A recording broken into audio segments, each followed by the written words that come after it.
pero no es nada fácil delimitar una emoción, ¿eh?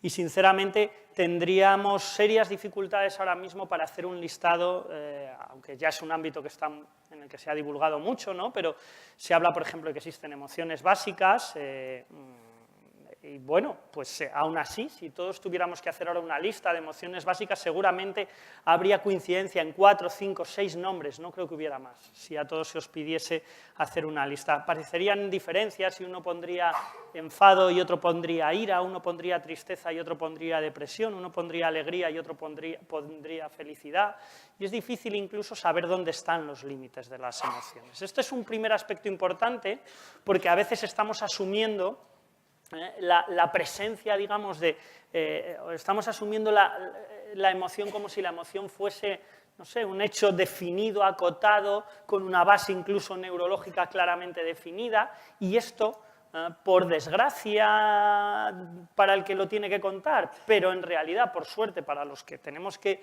disfrutar o usar el fenómeno emocional, pues es bastante más complejo y diverso. De manera que quizá a lo mejor tenemos incluso que empezar a negar la primera de las cuestiones, ¿eh? A lo mejor, sin querer ser especialmente provocativo, y no seré yo quien no ponga el acento en la emoción, ¿no?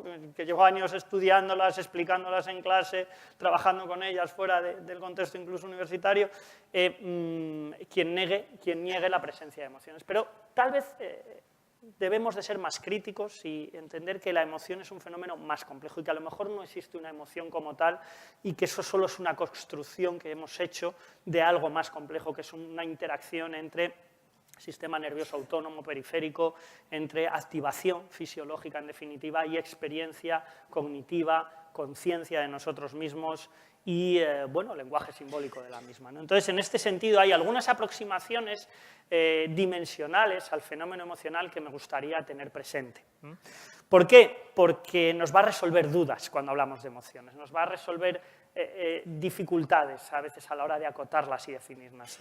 Nos va a permitir entender que el lenguaje, además, en esto es extremadamente localizacionista, incluso, pues no sé, bueno, se ve muy bien dentro del mismo idioma, ¿no? El castellano podríamos decir, pues la pena, todos entendemos que pena seguramente se vincula más a tristeza que a vergüenza, pero no sé si habrá alguien en la sala de Colombia, de Venezuela, de esta zona, ¿no? De América Latina, pues pena tiene que ver mucho más con vergüenza y la gente dice, ay, me da mucha pena hablar en público. Si yo hubiera empezado diciendo esto, alguno hubiera dicho, bueno, no sé, ¿no? Algo le ocurre a esta persona, ¿no? Pero, y seguramente en Colombia o en Venezuela hubiera tenido que decir que me daba algo de pena, ¿no? Tener a tantos profesionales delante que saben, pues seguramente más que yo, de lo que ocurre en un aula de educación infantil, ¿no? ¿Por qué digo esto? Porque de verdad es un problema el que tenemos cuando hablamos de emociones, intentar acotarlas bajo un epígrafe o dos, ¿no? Y en este sentido hay una aproximación interesante, como os decía, dimensional, entendiendo que las emociones a lo mejor solo son construcciones que hacemos dentro de dos dimensiones afectivas, ¿no? Quizá la palabra clave es afecto, ¿no? Habría dos dimensiones afectivas, una que es la activación y desactivación. Es verdad que la activación, en general, cuánto de activados estamos. Se habla de la importancia del movimiento en el aprendizaje. Claro, es que el movimiento te activa, el movimiento activa, ¿no? Y por eso viene bien a veces ese movimiento y por eso cuando a veces acabamos una cosa nos levantamos, andamos, etcétera, ¿no? Bueno, la activación tiene que ver con la implicación de otros sistemas, no solo el sistema nervioso central, que es el que hoy nos interesa, sino también el sistema nervioso autónomo, somático, etcétera, ¿no? Y bueno, es verdad que la activación es multidimensional, cuando un sistema se activa, otro se desactiva, etcétera, pero podríamos acotarla también o definirla en unas líneas generales, ¿no? De alta activación, baja activación, por ejemplo. Y hay otra cosa que es muy significativa, ¿no? Para nosotros, para los humanos especialmente, que es la conciencia de nosotros mismos, ¿no? Que tendemos además como buen proceso abstracto, el de la conciencia, requiere un lenguaje simbólico, y ya se ha hablado mucho del lenguaje, y tendemos a acotarla o definirla en descriptores que podríamos entender como placenteros o displacenteros, ¿no? Agradables o desagradables. Hablaban hace un momento de emociones positivas, emociones negativas. Muchas veces hablamos en este sentido de emociones. Sabemos que las positivas hacen referencia a que tienen un tono hedónico agradable, a que son agradables, es positivo sentirlas.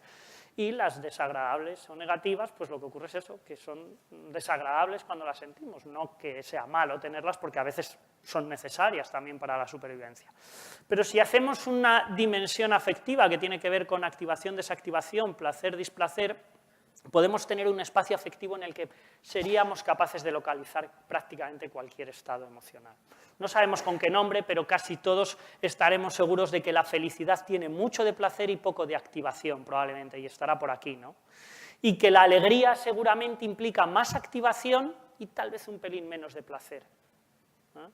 O que la tristeza tiene mucho displacer y moderada activación, o mejor dicho, tiende más a la desactivación, ¿no?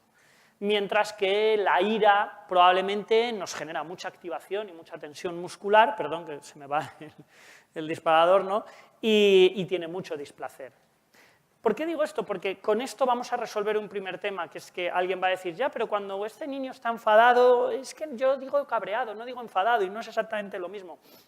No me importa, seguramente estaríamos hablando de que hay una respuesta de alta o moderada activación fisiológica y seguramente un alto o moderado displacer o experiencia subjetiva de displacer, ¿vale? Con esto quería empezar desde una perspectiva dimensional para asumir justamente estas limitaciones con las emociones. No vamos a entrar en el debate de si hay 6 emociones básicas, aquí vemos algunas, o si hay 7, si la sorpresa es una emoción o no, justamente. Hemos recibido la respuesta de una revista importante donde presentábamos datos que tal vez nos decían que la sorpresa no es una emoción, sino solo es parte de ese proceso emocional de otra emoción, del miedo, pero bueno, de ahí la ausencia de tono hedónico. Podríamos valorar mucho sobre esto, pero es simplemente un punto de partida, ¿de acuerdo? Punto de partida para un fenómeno, como digo, muy complejo, un fenómeno afectivo en el que cabe la emoción y en el que cabe la motivación, que ya se ha hablado un poco de ella. Tal vez son dos caras de la misma moneda. Lo que más conductas mueve después de las necesidades fisiológicas serían las emocionales. Pero claro, es que si la emoción tiene mucho de componente fisiológico, tiene mucho de activación, desactivación, pues claro, es lógico que mueva muchas conductas. Se ha hablado de la exploración, los niños son curiosos, porque la exploración es un motivo básico, pero es un motivo que deriva de la propia activación fisiológica del organismo. No son curiosos cuando duermen, obviamente. Entonces, o cuando dormimos, ¿no? Así que bien, vamos a ir avanzando con esta perspectiva de fondo para intentar, como decíamos, estudiar este fenómeno emocional, ¿no? Y este fenómeno emocional, hemos puesto aquí esto porque tiene muchas perspectivas, ¿no? Y ponemos un elefante porque justo me recordaba un monográfico que se publicó en Personality and Social Psychology a finales de la década de los 90, una década en la que hubo mucha divulgación sobre emociones, ¿no? Bueno, pues el monográfico estudiaba el afecto, la emoción. Tenía estos títulos, digamos, en una revista muy importante del campo de la cognición social, y Ed Diner, que era un reconocido, digamos, investigador, ¿no?, en el ámbito del afecto y de la emoción, ponía o iniciaba el monográfico haciendo referencia a una leyenda hindú, a un cuento hindú que algunos conoceréis, en el que bueno, querían explicar qué era un elefante a los niños. En la India sabéis que es un animal muy valorado, ¿no?, o eso nos han dicho, ¿no? Y bueno, pues los sabios de la aldea deciden explicar lo que es un elefante, y para eso, pues, bueno, lo que hacen es algunos incluso taparse la vista, usar otros canales sensoriales, y en definitiva la cuestión es que unos lo acababan definiendo al elefante por tener orejas muy grandes, o por tener una cola pequeña, o por tener patas muy anchas, o por tener una trompa, o por tener colmillos. Todos son elementos muy significativos de este animal, ¿no? Pero solo son un elemento más, ¿no? En el fenómeno emocional va a ocurrir algo similar, ¿no? Tenemos muchas formas de aproximarnos a las emociones, y lo que vamos a ver es que a lo largo de la historia, no vamos a revisar todas, por supuesto, pero a lo largo de la historia de la investigación en emoción nos hemos encontrado que va a haber muchos trabajos que han puesto el acento, por ejemplo, en el valor adaptativo que ha tenido en la evolución de la especie las emociones. Ya Darwin tiene algunos libros muy interesantes, ¿no? Como La expresión de las emociones en animales y humanos, porque tiene un valor comunicativo. Es una perspectiva a la que vamos a hacer referencia porque tiene alguna utilidad, ¿no? En esa construcción del individuo social a partir de las emociones. Pero hay otras perspectivas que han puesto el acento en el rol de la fisiología periférica, digamos, dentro de la respuesta emocional, ¿no? Cómo nuestras emociones tienen mucho que ver con la activación fisiológica periférica. No vamos a hacer tampoco grandes referencias a ello, pero podríamos dedicar una charla solo a eso.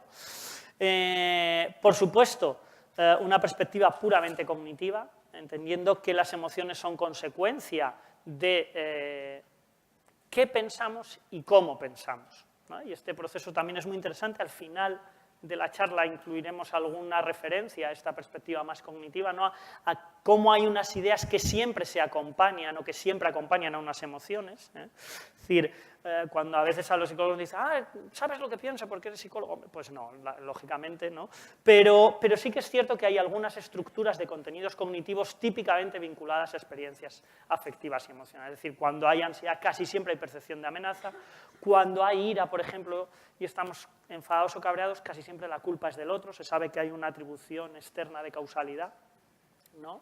Habitualmente, o cuando hay tristeza sabemos casi siempre que hay una expectativa de baja probabilidad de cambio en una situación que es desagradable, ¿no? Una expectativa de que no va a haber cambios, de que la pérdida ya es segura, ¿no? Entonces, bueno, pues sabemos que hay contenidos cognitivos, que hay una forma de pensar, que se construyen esos pensamientos, esos significados paso a paso por capas, y es verdad que eso tiene mucho que ver con cómo funciona el sistema nervioso central, que es el protagonista también junto a los niños de esta jornada, ¿no? De este congreso. Y esta es en la que nos vamos a centrar, ¿de acuerdo? Pero es una perspectiva más. No es la única y no son excluyentes. Por suerte, ahora lo que sabemos es que todas aportan algo, explican una parte del fenómeno emocional, unas explican las orejas, otras el colmillo, otras la trompa, ¿no? Pero cada una aporta algo al conocimiento del fenómeno emocional, pero se pueden integrar y son compatibles en gran medida, ¿no?